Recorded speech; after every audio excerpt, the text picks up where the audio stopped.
welcome everybody to another episode of the SA Voice podcast. My name is Leighton, one of the hosts and the producers here. And today I'm joined by Dan. Thanks for joining us, Dan, and welcome to the show. Well, thanks for having me. Awesome. Good stuff, man. Appreciate your time and you making yourself available.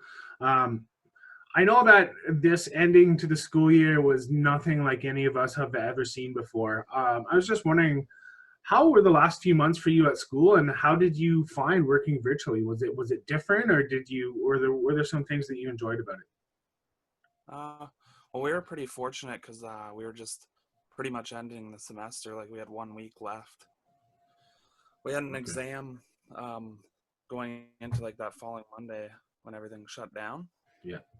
But yeah, no, we didn't really have anything more like virtually and stuff. So it was pretty easy for us at the end. The only thing we had to do was just the exam online. I guess that was kind of tough because we had to collaborate more online and not be in person with everyone at school, you know? Yeah. We have such a good core group where we all like got together and studied hard together, and we just didn't have that important piece going into the last exam. Yeah, I hear you. Remind our viewers and myself what program you were in. I believe it was accounting, correct? Yeah, I was in the business administration accounting 3-year diploma. And did you just finish? Did you graduate? Yeah, I just graduated. Nice. Congratulations, man. That's awesome. Unfortunately, it wasn't the traditional graduation ceremony. Hopefully something can happen for you guys here to get the proper recognition you deserve. I remember walking across the stage last year, and nothing like it. Everybody deserves to do it who puts the time and the effort in. So hopefully something happens for you guys, for sure. Yeah, for sure. Yeah. I'm excited for that part when that happens. So absolutely. So how's your summer been? I know you have the boy, your son. How have things been with him kind of getting off of school early and not really having access to like kids summer camps and stuff? How has it been as a student parent? Well, it was really tough, like at the beginning, trying to like study for the last exam, and then he was out of school, so I had to like teach him at home while I was like studying myself, and not having those after school like programs and stuff for him to go to. But he's been pretty good, and our summer has been awesome. And I believe because of everything shutting down, like the schools and stuff, it's good to like teach your kids throughout the summer, even though like their summer was supposed to start like June 30th, right? I just think it's important to like keep up with the school stuff because there's so much that they learn in school that at home it's totally different. Yeah, absolutely. What are some of the things that you're kind of practicing with him on a weekly basis? Is it just the math and the sciences, or are you guys reading books for the kind of the English approach too, or how are you handling that? Yeah, we do a lot of different things. Like we have a set schedule. Like Monday we'll do like science, and then we'll read too. Like we'll read every day. I'll read to him before he goes to bed and stuff. I have him like read to his teachers. Okay. That was the first little bit, but yeah, we do a bunch of little things. We try to spread it out. That's good. That's proactive. I applaud that approach. That's great, man. I know that this time has been so unprecedented for people having the kids at home, and it's been hard to balance work life and children all in the same day. What have been maybe some blessings or some great things that have come out of this for you, and what are some things that you could do without? Well, I one of the biggest things was like being a student, right? And going into school again next year, September. I've kind of been able to like relax this summer, not have to like find work, and even though there's nothing really out there that I can get right. Well, at the beginning when it first happened, something that I can. I've started like a lot of new hobbies and stuff. Yeah. Since it started too, like I've been into like a lot of space stuff. Okay, so like the science approach. Yeah, So I've been Nice. doing a lot of like research in space and wanting to buy a telescope and Really? um, yeah. So and I've been outdoors a lot more, like going on hikes and stuff, and I love going camping. Mhm. I sit out in the backyard, have a fire like almost every night. There you go. Can't beat that, man. There's nothing like a fire on a summer night. Where have your family gone camping recently? I remember our conversations about a month ago. You went up to Bon Echo, correct? How was that? Yeah, it was amazing. I love the place. It's really beautiful. Um, I haven't been to a lot of like there's so many provincial parks you can go to. Um, and not saying like they're not beautiful too, but this one was just it hit home with Hit me. Yeah, for sure. Bon Echo is beautiful. I definitely recommend it to anybody listening or watching to get up there. There's something about that cliff face overlooking the two lakes there and having that point, that shallow point where they kind of converge, at the top there. Yeah, That's we cool. we never got the chance to actually go up because some of the trails were shut down. Okay. And then the ferry, like the boat that they have there, the boat Yeah. tour, that was Yeah, shut down too. that wouldn't be running right now. No, that makes sense. Yeah. So let's circle back to your new hobby found in like stargazing. I think that's awesome, man. I'm a big fan of that. I don't own a telescope myself, but I've always been interested in the stars and celestial objects. There's so much unknown out there that you can't help but just kind of wonder and be fascinated. What do you think of the recent exploitations of humans on Mars? And do you think that a goal of having humans on Mars by 2030, do you think that's attainable? I don't know. I haven't read like into that much, like on Mars. Sorry about that, everybody. A few technical difficulties there. But let's get back into it. Dan, we were just discussing some of the things you're reading about with your fascination with space. Yeah, it's mostly been like about paranormal, like or parallel universes and stuff, like are out not in our own like solar system. Yeah. But I've been just like doing research on like black holes, and I just find it really unique, what's out there. Um, Rather than just like the stuff in our own solar system. It's so fascinating, man. There's so much to study about and learn about. I know that recently in the last year or two, we have captured the most high definition photo of Pluto that was humanly possible. When Pluto was discovered in the I want to say 19th century, 1800s, there, it was nothing but a speck, right? And now we've got this huge, beautiful picture blown up. You can see the caps, you can see some of the mountains and the terrain on Pluto, and it really just it's a testament to how far technology has come and just what we're capable of seeing and exploring. Yeah, it's pretty amazing. Um, that's why I'm so much like more fascinated by it now. When I was a kid, right? Like when you're a kid, there wasn't that much technology and advanced technology. We didn't know much about the universe now than we did like 20 years ago, right? Yeah. So it's super cool to kind of hear. Were you aware a couple weeks ago that Elon Musk company Falcon and what's the name of the company again? Um, Um, SpaceX. SpaceX. Thank you. Falcon is a rocket that SpaceX built. Thank you very much. Yeah, But they sent civilian companies, sent private companies, sent NASA astronauts to the space station, which was pretty cool. So it's the first private joint civilian flight in history. yeah, that was pretty amazing. I actually missed when they did the launch because I was out actually cutting the grass. Priorities, right, my friend? Oh yeah, had to get that done. Absolutely. So let's shift gears a little bit here, Dan. Um, Having just come out of school with your advanced diploma, I was wondering what kind of skills are you focusing on as a young professional to kind of round out what you're doing right now? So, I guess my question is, if you could learn one new professional skill, what would it be and why?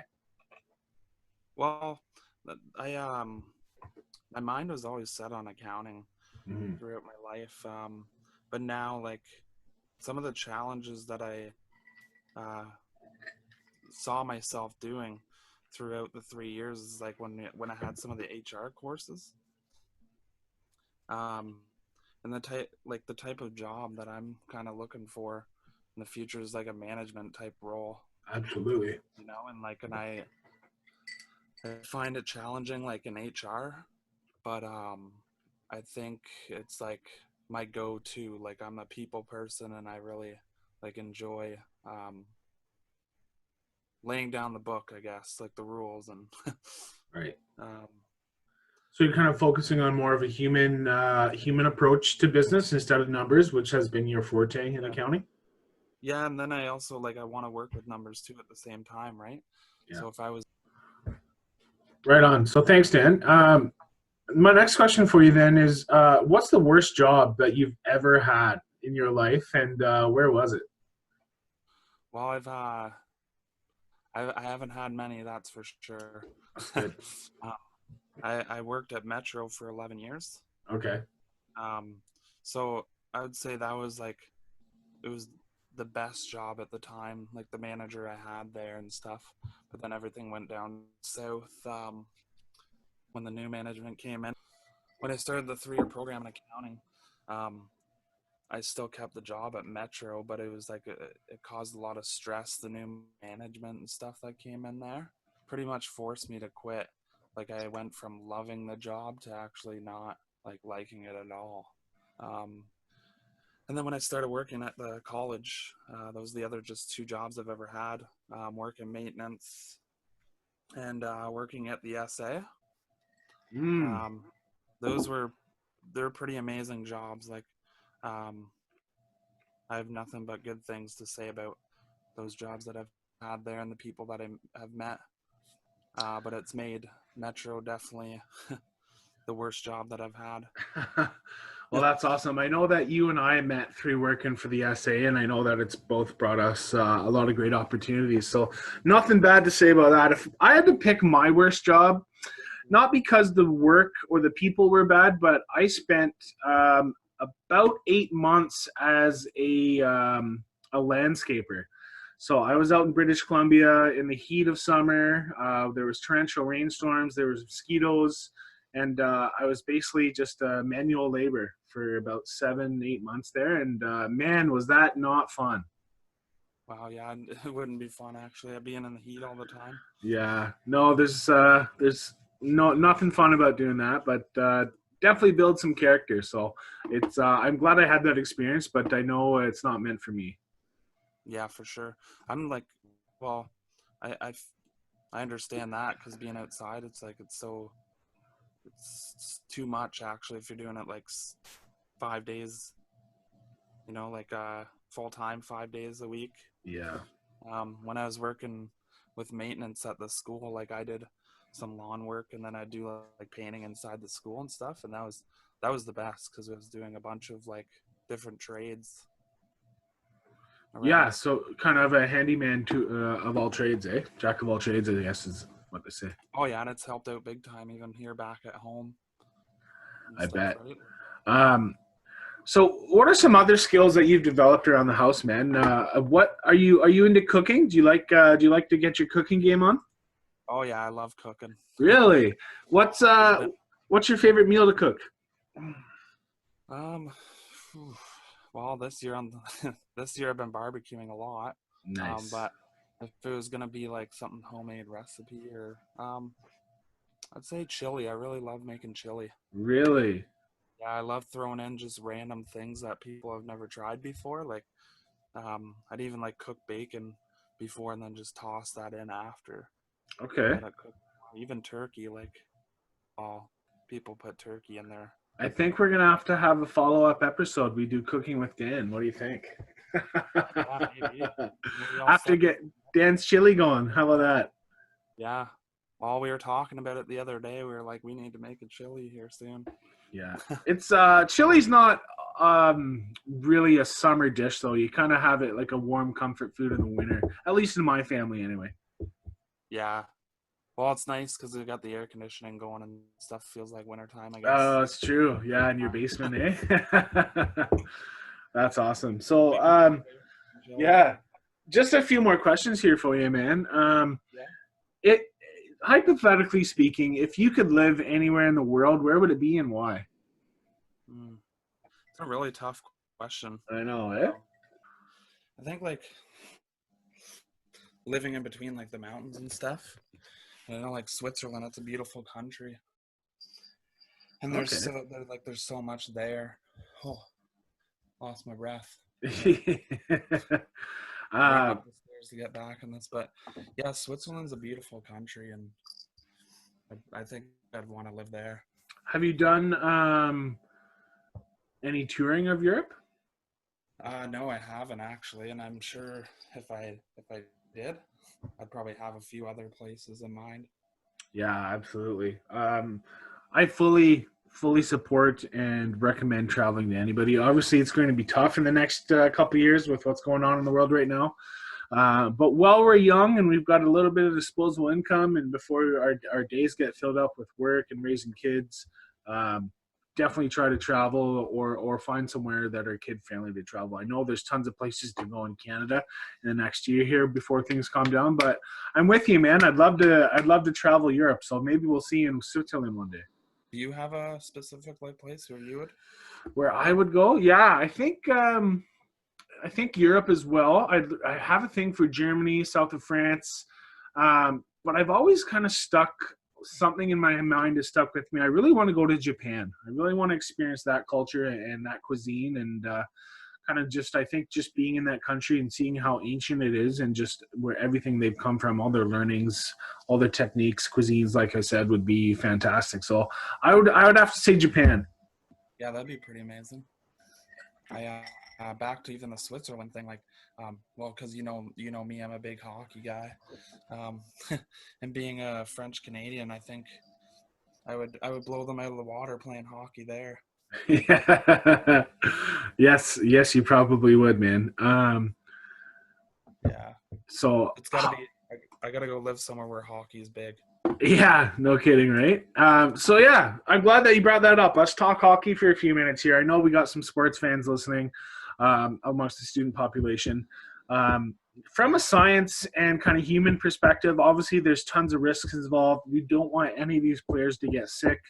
But do you think that there was value in starting the season again, or do you think that they should have scrapped it and just started a brand new season in like October? To be honest, they should have just scrapped it and then had it start in October. Like try and do the even if they had to do like the two hub cities for like the season or something, um, because there's going to be no fans at any of the arenas anyway when this gets back and going, even next year in January probably. Yeah. Um, But yeah, I think it was. I have mixed emotions about it because yeah, I want to see hockey and stuff, but at the same time, yeah, they should have scrapped it and just had it play in October. That's the perfect kind of response. I think everybody's got mixed emotions right now. The fans inside all of us are super excited that puck drop is end of August here. Excuse me, end of July here. So August 1st, I believe, is puck drop. But I mean, Yeah, we're still in the middle of a pandemic, man. It's pretty crazy that these things are taking a priority, and the advertising dollars are pushing these organizations toward doing that. Um, but as we all know, we're not in control, and we'll see what happens. And I'm hoping for some good hockey at the end of the day, and something that is worthy of the Stanley Cup playoffs, and that's all we can hope for, right? want to get it going. Yeah. They can say at the end of the day that it's just like they want to do it for the fans, and the fans have been itching at us to get back. I talked to a lot of fans, and they would be totally fine with them just scrapping it. I think so too. I think there's obviously complete understanding amongst the fans that this is a weird year, but we'll see. It's kind of cool that they are pushing on. I just hope nobody gets sick, and the families and players and all the staffs stay safe. Obviously, you don't want people to die so that we can Yeah, have hockey, right? So that's the big worry. no, Um, definitely totally for unfair to yeah, absolutely. some of the Um, players that have like problems, right? yeah, absolutely. So Dan, what are some plans for the rest of your summer, and what do you have looking forward to this fall? You're coming back to school. You're taking the BBA, I heard. No, I'm coming back for HR. Oh, right. Okay. So that was what you meant at the earlier part. Okay. I didn't know that you had enrolled, so pardon me. Yeah, no, that's okay, not a problem. I know a lot of people like from my accounting program, they're going straight into like the BBA and stuff, but that wasn't something that I really set my mind on.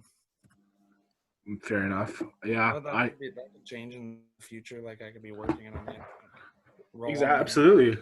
Well, kudos to you. I know the HR program is good. It's going to be a 2-year add-on, correct? It's for me. I got like it's just a 1 year. Oh, okay. Gotcha. That's cool then.